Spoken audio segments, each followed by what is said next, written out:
Okay, now let's get into the semi-empirical quantum chemistry and how these calculations of the semi-empirical models developed are used to compute the molecular properties in your MOPAC 2016. Okay, one such very good thing which we have to notice is that the semi-empirical quantum chemistry has overcome two limitations, that is slow speed and low accuracy. Right? Later, for even small molecules, the calculations were done at a very slow speed and the results were not that much accurate.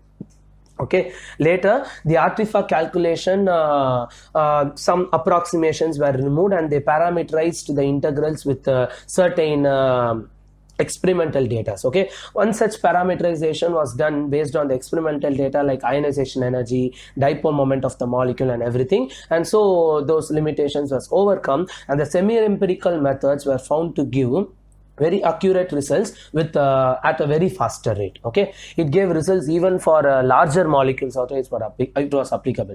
See, now also you can use your MOPAC 2016 to run calculations even for larger molecules, provided you have a sufficient space in your PC. Okay, the RAM or something, it should have a proper space. Okay, let's see how this semi-empirical quantum chemistry has given way to develop certain models and do all your calculations very simple.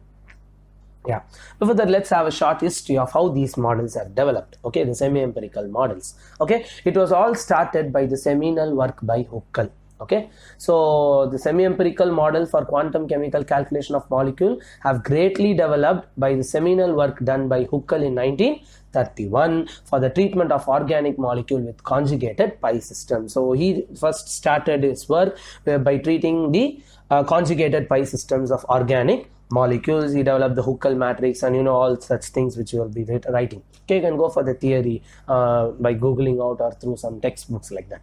Okay, later after in 1963 you see Hoffman extended it for the non-planar molecules. Huckel considered for the planar and later Hoffman extended it to the non-planar molecules. And after 2 years, see, in 1965 what happened? Pople et al.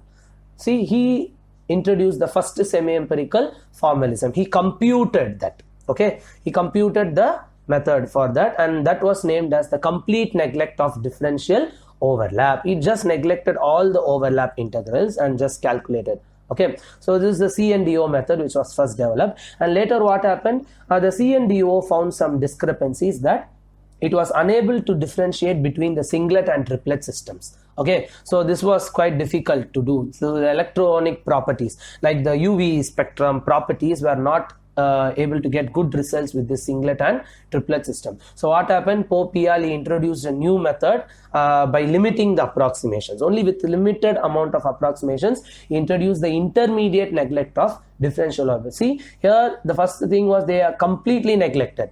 Here they have just done an intermediate neglect of differential overlap, which is abbreviated as INDO.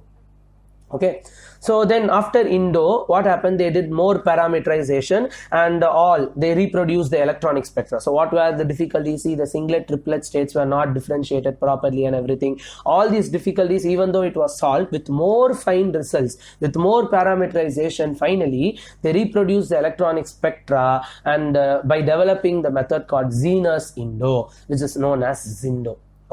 Okay, all were overcoming little approximations and everything. Later what happened? Finally Pope et al. What he introduced is that the NDDO method, that is the neglect of diatomic differential overlap method. This is the NDDO method. This is the semi-empirical model which we use for all the Hamiltonians. Right, so all the Hamiltonian which we saw in the Avogadro, we saw the extensions PM6, PM3, AM1, RM1 and everything all fall under this particular semi-empirical model, that is the NDDO model, where it has the most sophisticated artifact based formalisms and see all the electron repulsion to center integrals between charge distribution on two different atoms were also considered. See, so this is a very good model which was developed later and this is reliable till now by giving accurate results even for larger molecules. Okay, Yes. What are this semi-empirical model? Let's go into detail about the NDDO model, what this did.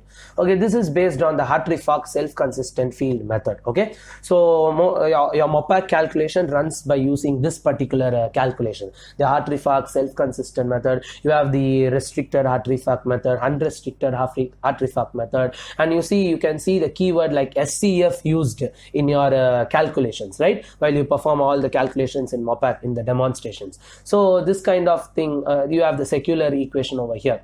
Okay, what they actually did, the NDDO, it is the neglect of diatomic differential overlap. What they did is that they just considered the overlap matrix. In your Hartree-Fock secular equation, you say F minus ES term, and you have the S term, right? This is called the overlap matrix. Okay, what they did is, rather neglecting it and making it 0, they introduced, that is, they replaced it by a unit matrix. Okay, so unit matrix, see, S is given as 1, and so what happened over here, S is 1, and you see it is H minus E equal to 0. So rather neglecting it completely, what they did, they just replaced it by unit matrix, and you get this equation. So what happened, existing semi-empirical model differ by further approximation that are made when evaluating 1 and 2 electron integrals. See, so now you are getting the solution from Hartree-Fock equation, because for 1 electron it was very easy to solve your Schrodinger equation, but while going for more and more electrons, the Hamiltonian becomes more complicated. So this solved the issue. The semi-empirical model solved this issue, that is the NDDO model. Yes, so let's go into the semi-empirical NDDO models. You can find these, right? I showed it in the previous video itself, right? You have all the M1, MNDO, and these kind of methods are available. These are called the NDDO models, that is the Hamiltonians. Okay, let's get into detail about those. See here, the first Hamiltonian I'll discuss here is the MNDO and MNDOD. What is MNDO?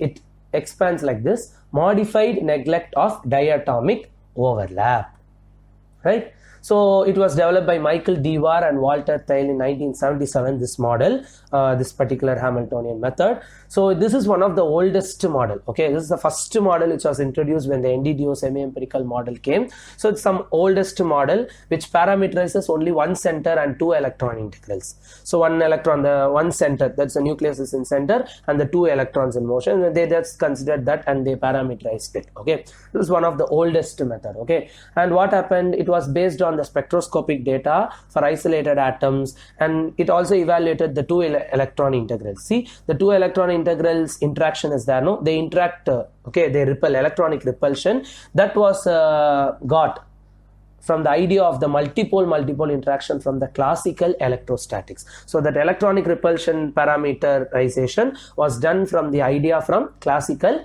electrostatics. Okay, you can see that you have the MNDO and MNDOD. MNDO uses only the S and P orbital basis set, whereas the MNDOD, the D which is written here, it includes the D orbital basis set also. So what is the actual thing you can infer from these two kinds of calculation? You see that when MNDOD was added, so SPD, all were included, all orbital, so you can get easy calculation results for hypervalent sulfur species and also the transition metals. See, transition metals involve d orbitals. See, so MNDO doesn't meet the requirement, but the MNDO-D has d orbital, it meets the requirement. Okay. Okay, we have some limitations with the MNDO calculation. Okay, you cannot get proper details about the hydrogen bonding. Okay, it will not give you the detail about hydrogen bonding because of strong intermolecular repulsion, and also the heat of formation data, which is very important for a molecule existence. Okay, that is predicted with a poor reliability, so no accurate result for that. Okay, you have some, for example, the MNDO calculation, it gave some wrong results. See, highly substituted stereoisomers are predicted to be too unstable. But actually, if you have alkene, if you have a lot of substituents in the alkene, it will be highly stable. But when you do that MNDO calculation, it gave the result that it is highly unstable. So it's one sort of thing which has it's a limitation which was noticed. So it overestimated the repulsion. That is the major cause for this. Okay, so the MNDO model failed a little. Okay, then Then you see the second Hamiltonian as your AM1 Hamiltonian, right? See, the AM1 Hamiltonian expands as Austin model 1. It was done by Dewar and his co-workers. Okay. It was a similar approach to MNDO. What MNDO did, the same thing AM1 did, but a little difference is that here in MNDO it was approximating 2 electron integral, right? And here in AM1 it considered the nuclear core repulsion.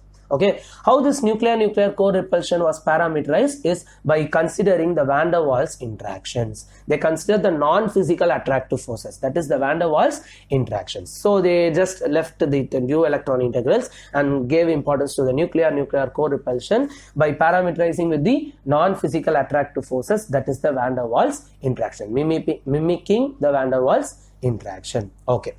So they reparameterized it they refined it properly by many experimental data, like see the dipole moments, the ionization potentials, and even the geometries of the molecules. So they just reparameterized the model. The AM1 reparameterized the MNDO like this by considering various experimental parameters. Okay, you can see that the AM1 improves some limitations from MNDO. In MNDO, you see that the poor reliability in predicting heat of formation, right? But in case of AM1, you see it improves nicely some properties such as heat of formation. So using AM1, you can get a good detail, accurate results for heat of formation. So this Hamiltonian will help you to get this data. You have one more limitation for AM1 here, that is it overestimates the basicity.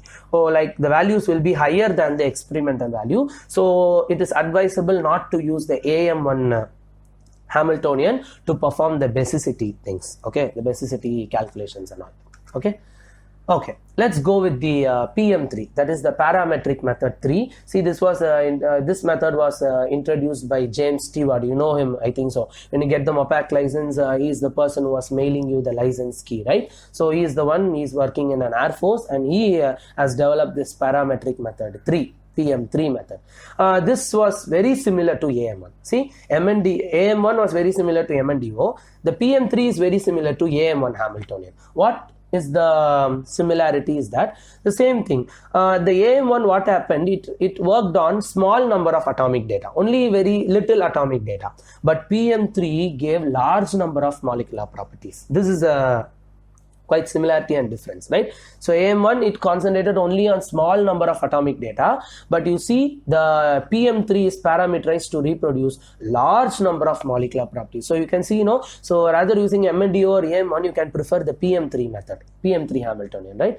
So these are all the things, and you can see in PM3 it allows you to treat hydrogen bonds also. So to get hydrogen bonding data, you can use PM3 also. See, you would have seen the hydrogen bond which was demonstrated by Karthik, and you can see you use the PM3 method and you can visualize the hydrogen bond energies also, right? So this is one of the advantages. See, it is overcoming the limitations. Each model is overcoming the limitations and giving you fine results. See, also the thermodynamic data, that is the heat of formation, than the AM1, the PM3 gave better results for thermodynamic predictions and everything. And also you can get many rapid estimation of molecular property. The PM3 calculation is very fast. Just place the coding, the mopac.mop file on your MOPAC software, and you see the calculations are done at in seconds, and you get all the information about the molecules, right? Okay, we have some limitations with the PM3 also.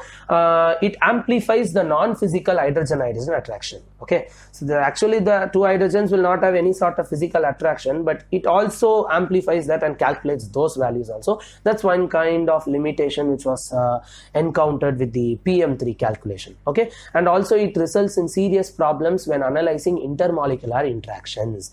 When doing the intermolecular interaction with like the dimers or something, the hydrogen bondings, like something, it gave some serious problems, okay, with the intermolecular interaction. There's some limitations, okay. You can just neglect those values. You no need to consider those, okay. Yeah, here I can show you a data presented over here where one is for the steric crowding and other is the detail about the heats of formation. The errors Okay, how much you get in each model.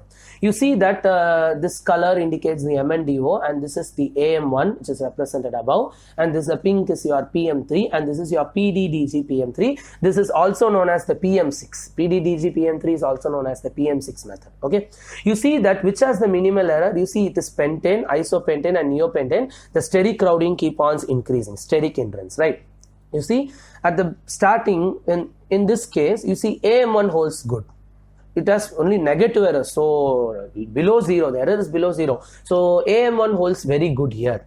But as the steric crowding increases, you can see again AM1 holds good. Okay, PM3 is not quite good. AM1 is good only. But as the steric crowding increases a lot, okay, when the molecule is becoming more large with a lot of steric interactions, you see that the PM3 method holds good here for steric crowding. See, so the errors are minimizing as you use certain Hamiltonians. This is why it is very important to consider the Hamiltonian factors. Okay, then you see here the mean absolute errors with the heat of formation. It's very important information for a molecule, right? So see, you have the MNDO, AM1, PM3, and PDDG PM3, right? So you see the errors which are obtained. Okay, see, rather MNDO, a lot of errors, so don't use this. AM1 also not good. PM3, okay, it's also not good, more than 4% error like that. But you see the PDDG PM3, it results only with some 2.5% or 3% error, right? Okay, so the PM6 method holds good rather than all these. This is a statistical data which was obtained from doing certain calculations. Okay, yeah, the final one is your the fifth one is your RM1, which stands for the Receive model. What this actually did is that it seems to predict all the structural properties like the structural, energetic, electronic, and wave functions, and all the properties were be able to calculate using the RM1 model with low computational demand. So no need to go wait for a long time or something, because when compared to the ab initio and DFT method, the density functional method, you know that ab initio means it's from the beginning, that it considers all the core electrons and all the valence electrons and calculate. So it takes a long time. That's why when you run program in Gaussian, it will take a little time. Sometimes for larger molecule, it can take hours to days also. So because it takes all the core electrons and valence electron into consideration, okay, and the DFT. But no need to go with this method always. You can go with your MOPAC calculation, which is a free source available, right? So the RM1 calculations can be done using computational chemistry softwares like free softwares like MOPAC, Gamma. So you can request for a license and get it. So like this for MOPAC, you have done lot of calculations using these kind of Hamiltonians. Okay. Okay, this is RM1 semi-empirical method. You can see the accuracy, how much it has been obtained. See the heat of formation data. This is the experimental value and this is your RM1 calculated value. You can see the graph that no, you don't have that much of deviation. All rely on close to this line only, right? So you can see that RM1 gives the accurate result for your heat of formation. So which is better, you can think is that you can use the RM1 for calculating the enthalpy of formation. See all kind of softwares for RM1 which runs this calculation.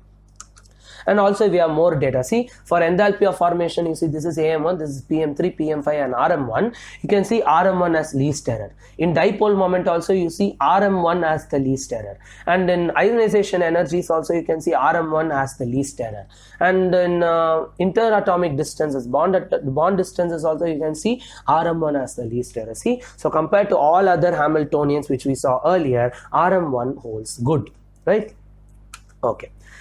Then comes the PM6 method, the more refined method after even after RM1. Okay, what this actually did, this you had a lot of accuracy with the PM6. Okay, even the RM1 little deviations and errors also were overcome in this PM6 calculation. You can see the PM5, PM3 and AM1. It is for example the heat of formation data you take. Here it is 22.86, but here see for PM3 is 18. For PM5 it's 22. It's a lot more error. But see for PM6 it was very less. Only in 8. So rather than using these kind of Hamiltonians, you can use PM6 for delta HF. See, so one by one they are overcoming the limitations and bringing you fine results. Okay, that's the thing. and for bond length and angles and everything you have. See, for dipoles, the PM6 method does not hold good. Okay, rather you can go for the PM3 and AM1, because here the errors are very less. Better is that AM1 is better. Okay, because here it's very less, so you can prefer this and this for dipole moments. Okay, because at the beginning of the PM3 and AM1 only deals with the dipole moments of the molecule, right? Only a little information of the molecular property. I'll just show you the thing in the next slide, next part. Yeah, you can see some quantities depending upon the Hamiltonian which you use. You find that it depends, the error depends. For example, let me go with the pKa.